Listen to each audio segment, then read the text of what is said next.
Les taux de violence envers les personnes âgées au Canada sont évalués de 4 à 10 Ce ne sont que des estimations, étant donné que la violence envers les personnes âgées est vraisemblablement sous-déclarée. Certaines victimes peuvent se sentir honteuses et coupables, ou d'autres peuvent craindre qu'en dénonçant la violence, ils recevront un traitement encore pire de la part de leur agresseur. D'autres victimes pourraient vouloir protéger l'agresseur, qui est souvent un membre de la famille. D'autres ne savent pas où demander de l'aide.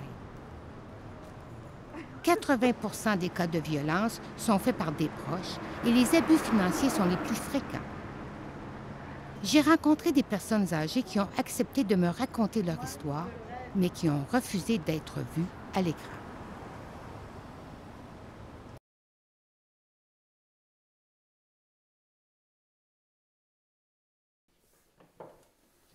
L'an dernier, j'ai dû subir une importante opération. Mon fils Paul, ingénieur, me propose de signer une procuration lui permettant d'administrer mon argent en cas d'incapacité. J'accepte en toute confiance.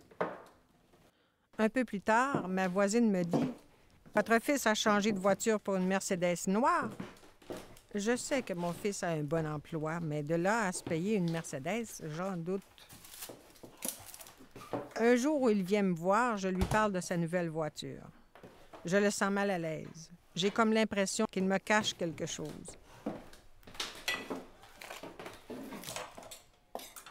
Mon fils me téléphone régulièrement. Il me parle de finances dont je ne suis pas au courant et il m'affirme m'en avoir déjà informé. Il insinue que je perds la mémoire, ce qui me trouble beaucoup. Mon mari est décédé il y a 5 ans et j'ai 2 autres enfants qui vivent à l'étranger. Alors Paul est la seule personne qui peut m'aider en cas de besoin. Un jour, je me suis mise à le questionner sur sa vie. Il est devenu furieux et il m'a traité de tous les noms en me disant que j'étais une malade mentale, qu'il en avait assez de s'occuper de moi et que si je n'étais pas contente, qu'il ne viendrait plus me voir.